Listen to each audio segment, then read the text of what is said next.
Hello everybody, this is Alaskan Spirit Traveler, Mato Nupa, two bears, that's how I sign all my flutes. My name is Mike, and today we're going to do lesson 3, a little bit more dynamics on flute playing. We're going to connect a little bit more today. So far you've learned about how to hold the flute, how to cover the holes, how to do the movement 1, 2, 5, and 6 and back down. Getting pretty good at that now, and you want to continue on.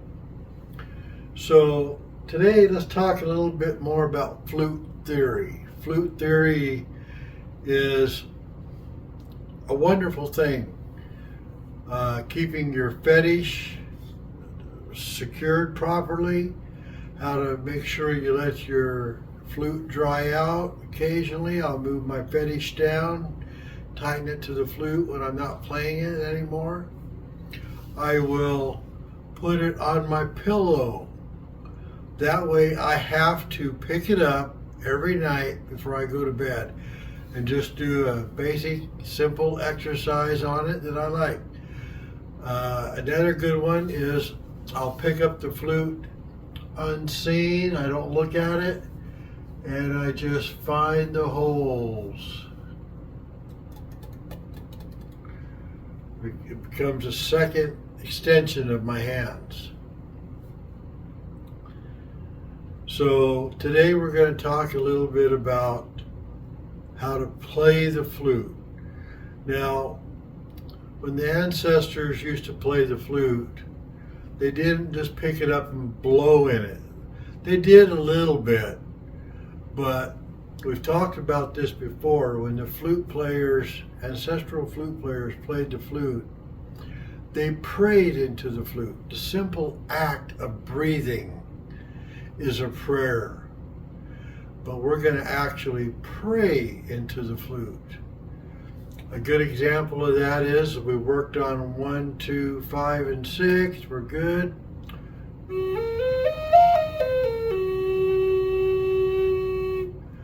But now we're going to change that a little bit.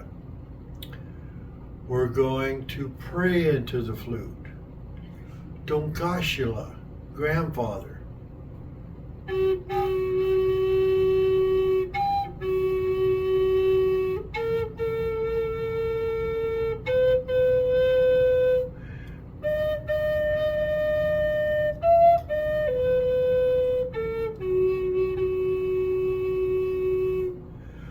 I'm actually saying Donkashila, grandfather.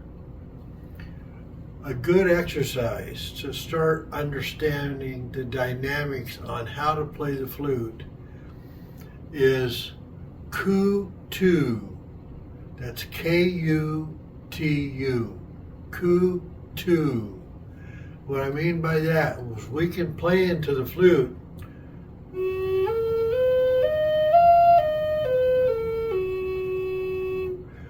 get our breath going. But now let's try Kutu. It's going to make it seem like we're doing a lot more with the flute than what we actually are.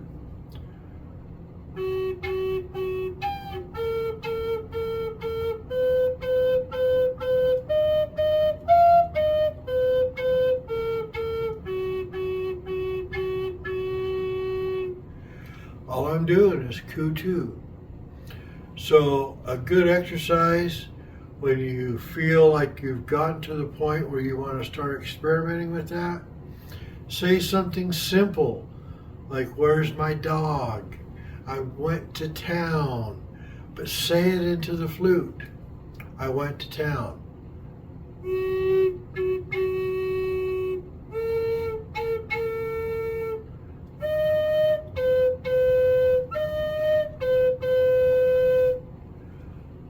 So you understand the dynamics on how to actually play the flute by speaking into the flute.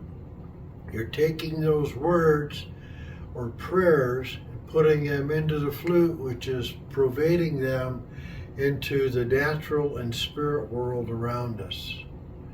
It's a wonderful thing. We're going to get into some very interesting aspects of where they played the flute and why they played the flute and how they played the flute. But right now you're getting to the point where you have learned how to cover the holes.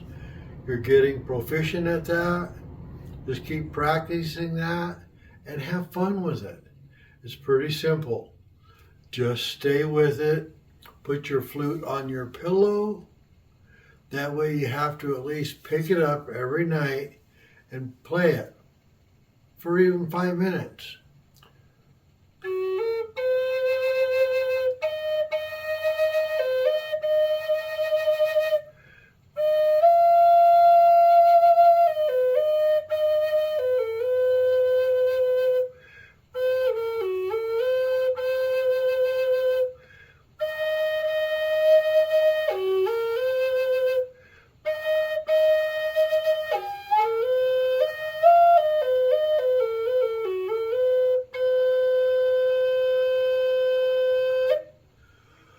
Another exercise that I like to do is pick one note and see how long I can keep that note going.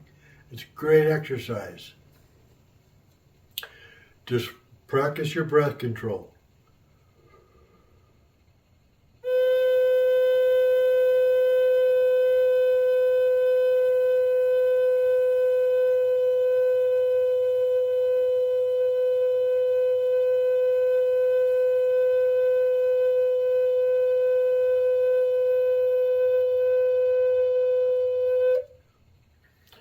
And that's where you learn how to control your breath here. You're controlling your breath here, putting it into the flute in a controlled way. You want to get that pitch, that sound going and control it. You don't want to, you can overblow or you can underblow. That comes with time, but find that medium tone and just play with it.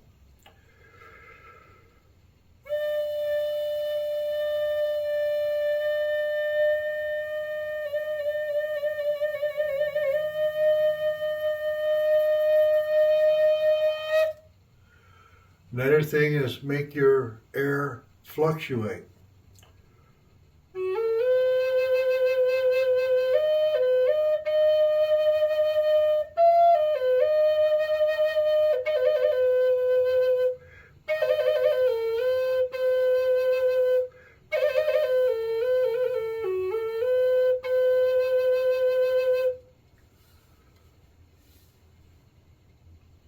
It's wonderful. But I want to say something here at the end of the lesson that is so important. This is so important. What you play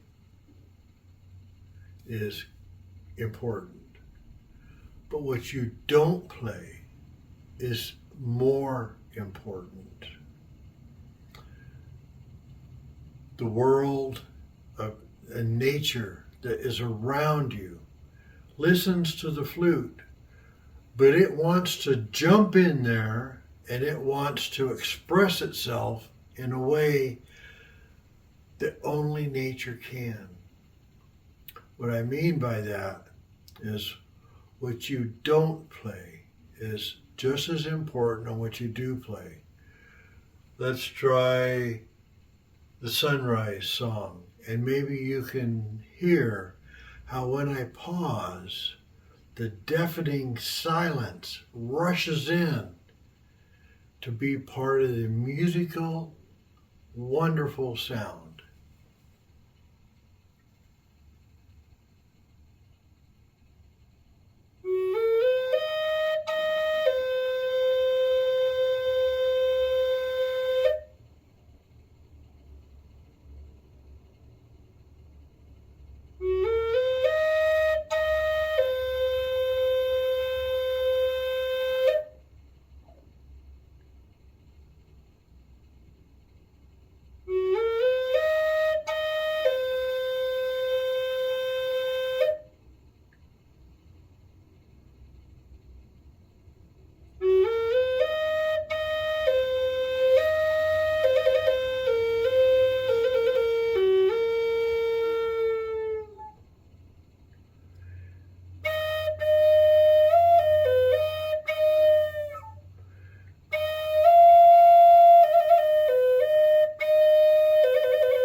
flute outside, when you take it on your hiking trips, when you take it on your camping trips, whether you're playing next to a waterfall or a lake or a field, the birds are singing, everything is happening. Don't forget that what you don't play is just as important as what you do play. Thanks for joining me here on Lesson 3, Alaskan Spirit Traveler. If you got a flute, if your friend's got a flute, tell them to get it out and start having fun with it. Thanks for joining me. Have a great day.